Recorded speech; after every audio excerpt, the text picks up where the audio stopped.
Hi everybody, today we will talk about how to fix To-Do app. You will click on settings.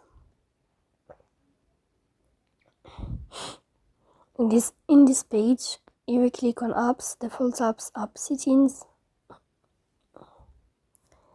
On above, you can search about To-Do app,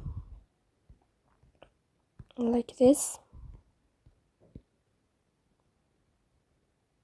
Here in this page, you will click on first stop, and you can click OK. After that, you will enter to storage.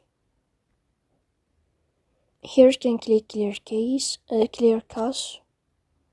In the end, you can go to Play Store. You can search about To-Do app,